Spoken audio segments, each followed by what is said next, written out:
அனைவருக்கும் வணக்கம். இன்று நாடாளுமன்றத்தில் தாக்கல் செய்யப்பட்ட மத்திய பட்ஜெட்டில் மகளிர் தொழில் முனைவோரை ஊக்குவிக்கும் வகையில் ஷீமார்ட் என்ற ஒரு புதிய திட்டம் அறிமுகப்படுத்தினாங்க. இது ஒரு சாதாரணமாக வந்த ஒரு அறிவிப்பு அல்ல. பெண்களின் பொருளாதாரத்தை சுதந்திரத்தை உயர்த்தும், பெண்களின் உழைப்பை தேசிய அளவில் பெண்களை தொழில் முனைவோராக மாற்றும் ஒரு முக்கியமான திட்டம். ஆனால் நண்பர்களே, இந்த ஷீமார்ட் திட்டத்தின் அடிப்படை நோக்கம் நமது லட்சிய ஜனநாயக கட்சி ஏற்கனவே தனது தேர்தல் அறிக்கையில் அறிவித்திருந்த தர்மம்பால் மேம்பாட்டு திட்டத்தின் முழுமையாக ஒத்துப்போகிறது. அதாவது தேசிய அளவில் இன்று அறிவிக்கப்பட்ட ஒரு திட்டம் நமது கட்சியின் பார்வையில் முன்னேறி வடிவமைக்கப்பட்டிருந்தது. இதன் பின்னால் யார் இருக்கிறார் தெரியுமா?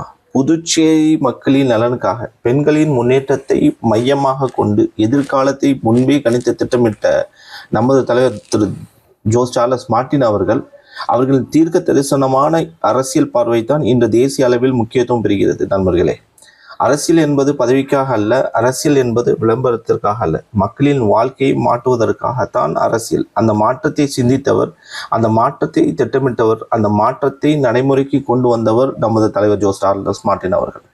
இன்று மத்திய அரசே பெண்களின் தொழில் வளர்ச்சியை முக்கியமாக பார்க்கும் நிலைக்கு வந்திருக்கிறது என்றால் அதற்கான சிந்தனை விதை நமது கட்சியிலேயே விதைக்கப்பட்டிருந்தது.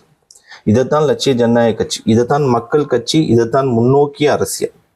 புதுச்சேரி மக்களே, பெண்கள் முன்னேறினால் குடும்பம் முன்னேறும், குடும்பம் முன்னேறினால் சமூகம் முன்னேறும், சமூகம் முன்னேறினால் நாடு முன்னேறும்.